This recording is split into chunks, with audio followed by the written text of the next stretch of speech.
let's talk about cameras.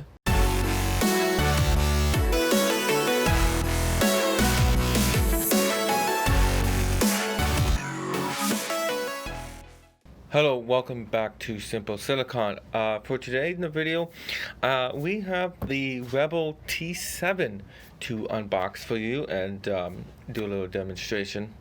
We have that right here, and we are going to be comparing that next to my Canon SL2. Now, you might be looking at these and think, well, the SL2 came out before the T7. But as we know, there are different brackets of pricing.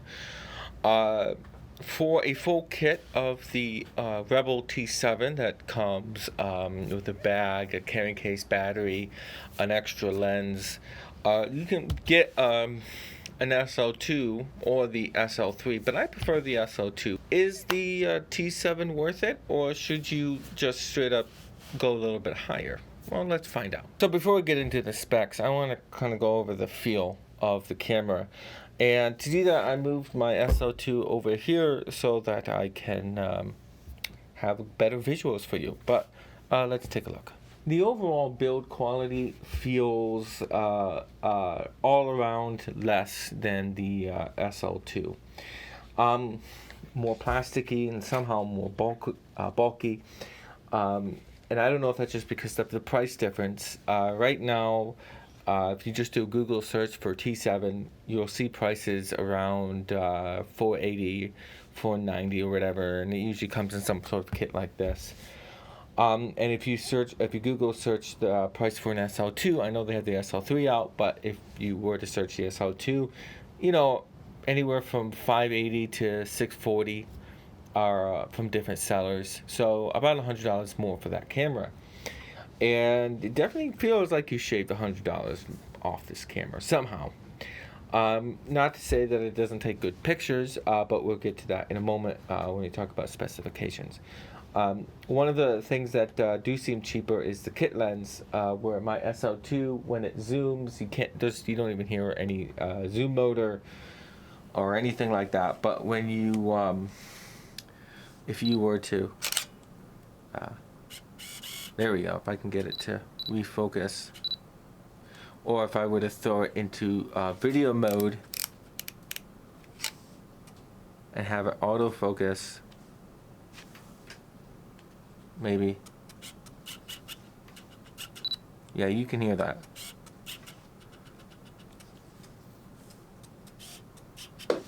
So the noise of the kit lens is just so much more.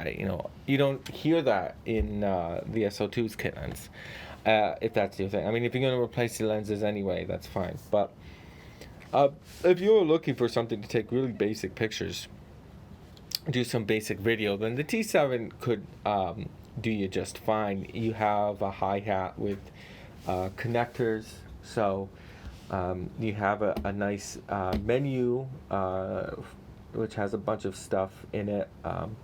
The picture image quality at high end here is 6,000 by 4,000. That's the same as the SL2, mostly because they do have the same sensor.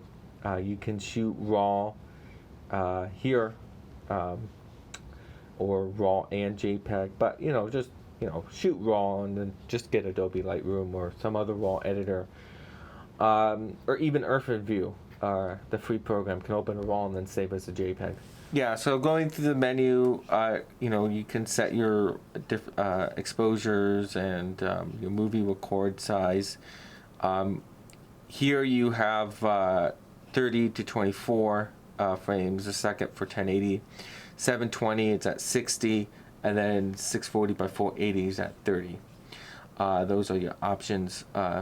So there's no 60 FPS 1080 like I have on the SL2. The nice thing is if you throw in 30, you could of course always just set your shutter. Actually, I don't think you can. So here's something I just thought about. So on the SL2, the power button, you've got off, movie, and photo, right? Whereas this has on, off, and then on the dial wheel itself, you have all of your settings. So what I would do on the SO2, what I currently do is to throw it in movie and set it to manual. And if I do the same for photos, you know, you can use the same position on the knob to also be manual. Unfortunately here, if you want to go into video, there's no way to be in video and manual at the same time, at least as far as I can tell. You might be able to go into the menu, movie exposure. Here we go. So it's just a bunch of more steps on the T7 by including everything up here. Separating out the movie and the photo modes into the power button on the SO2 definitely make a difference for operation and workflow. Whereas if you're going to get this T7 camera, just be on the lookout that you have more on this style. And it definitely looks a lot more cluttered.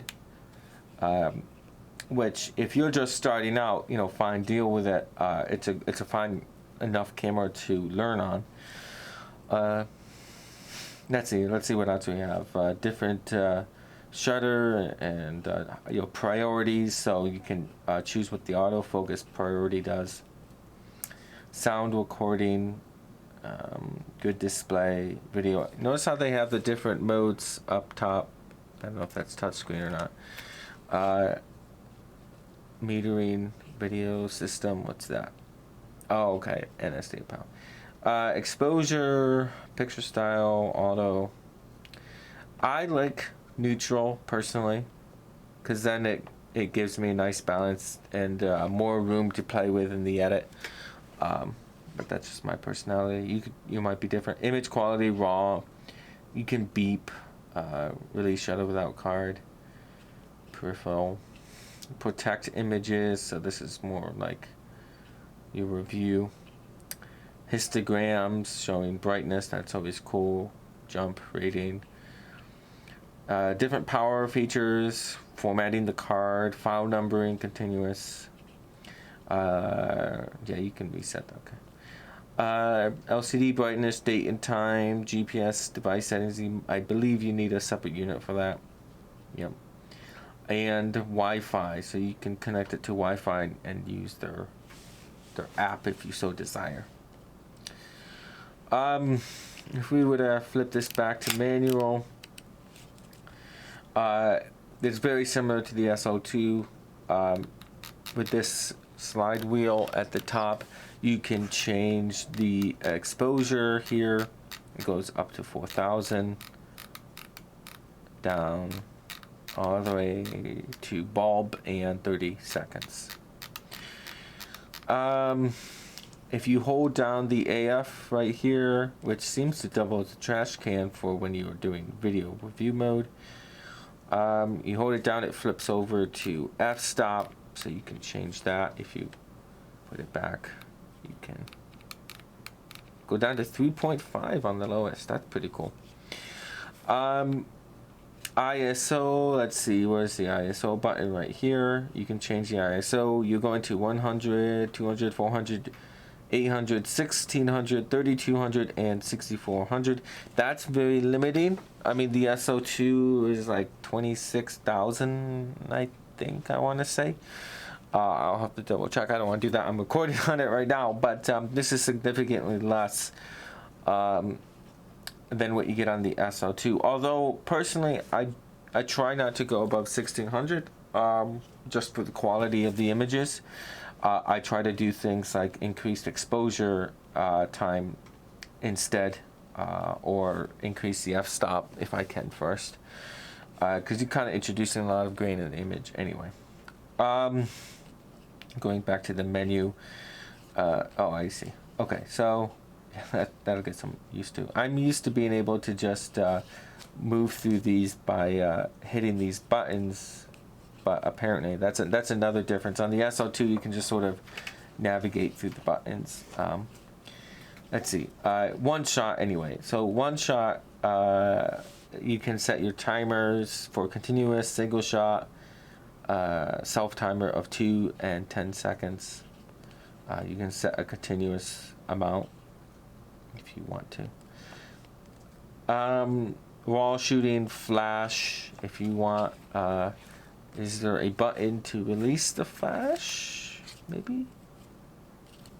Here it is, right up here. So you can shoot in flash mode if you really want to.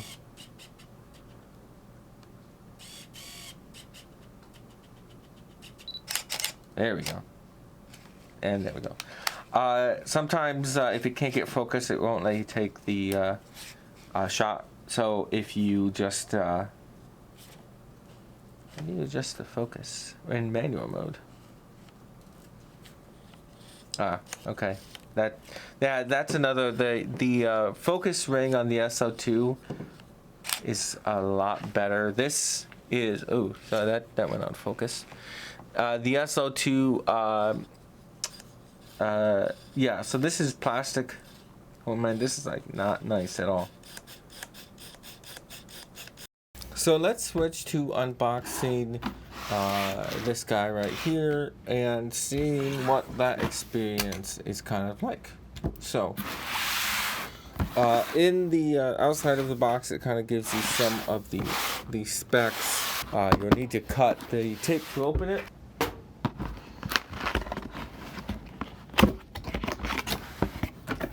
Alright, so inside the box, you get a smaller box. Ha ha ha. No, you get the camera itself. You get this extra lens that's 75 millimeter to 300. You get, put that aside. You get the camera itself, the T7 body, and you get a bag. It's very basic inside, not too much. You get a spot for the camera and you get a spot for the lens. Notice that it kind of has you put in, since there's only one divide, it'll have you put the lens on the camera to store it. If that upsets you, I'm sorry. Let's take a look at this other lens here. So inside you get this thing, US and Canada only, manual product registration, if you want to use that. You get basically like a quick start guide if you're into that. Kind of has some additional information on it. I'll set that aside. The lens comes packaged just like that. You can set this aside. And inside, the lens cap came off. We have a much, a longer range lens. I tested these lens on the other camera. I mean, it's alright. It's still kind of the same rough feeling, like it makes noise. Where if I adjust the one on the SO2, sorry about this.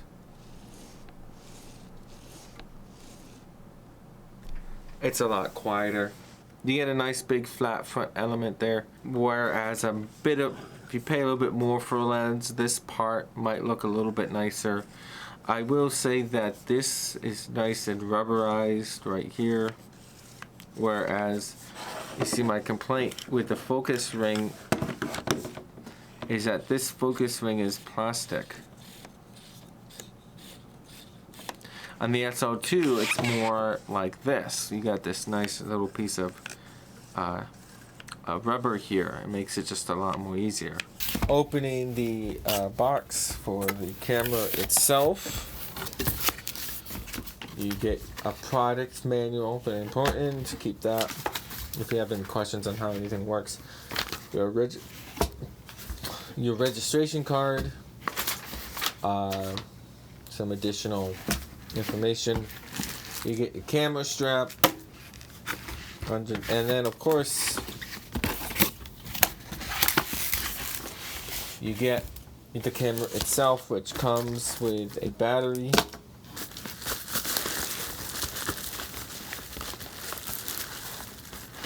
The camera all wrapped up like a Christmas present. Right here. And you get your lens like this. And you get the charger. The SO2 charger that I got actually came with a plug that would plug in, and then I could plug it into the wall. As we see here, we've got this whole unit just plugs into the wall. I don't like this as much because if you're using a power strip, this takes up a lot more space. Whereas if you get one that just has a detachable plug, and then the other end is just your standard North American wall outlet, it'll just plug right in, and you got your other spots free for other stuff. Let's open the lens, see what's up. A lot of plastic. I think Canon could probably find a way to use less plastic.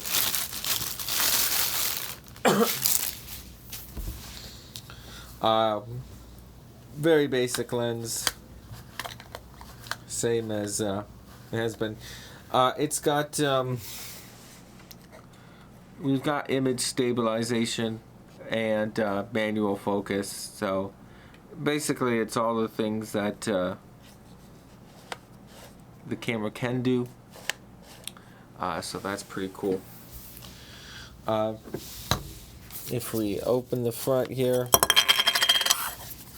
we can see right inside. The continuous shooting speed on the T7 is 3 frames a second, where the SO2 is 5 frames a second. Battery life details. The T7 can do 240 shots, where the SO2 can do 260. Although I shot with that thing all day, I can do a lot more.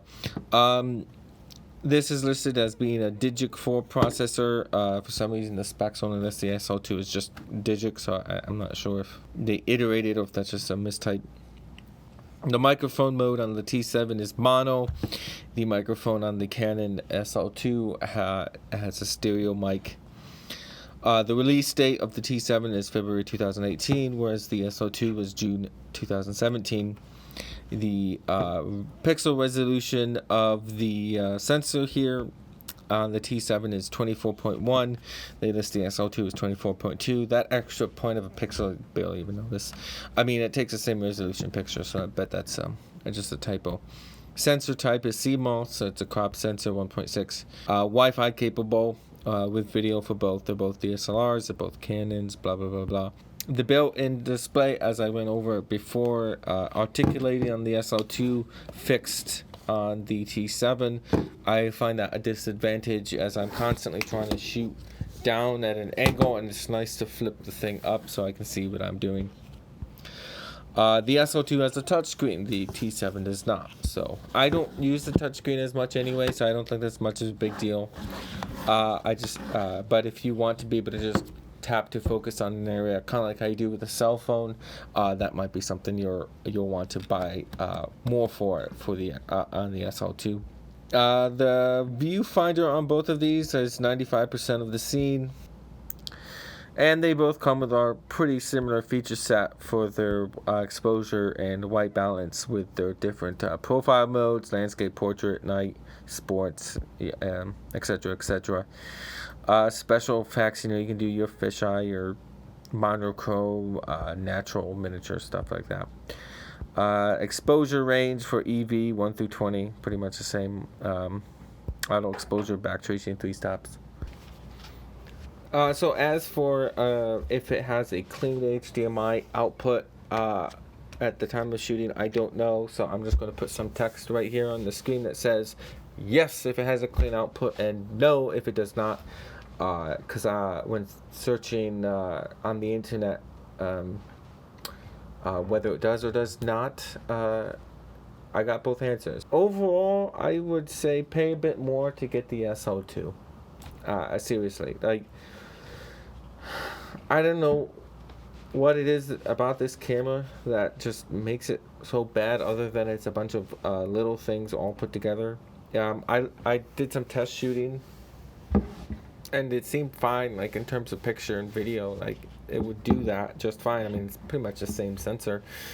But just the amount of cutbacks to shave that $100 off the price, not being able to have just go to video or on the spinning dial here where you just set it to manual, and then you just choose between picture and video, and like there's just so much that's different that it just seems like it would be more of an inconvenience. I mean, if you were looking for some sort of institutional camera that you would deploy to just different employees for stuff that or you had a classroom that you wanted to teach kids about photography, then fine.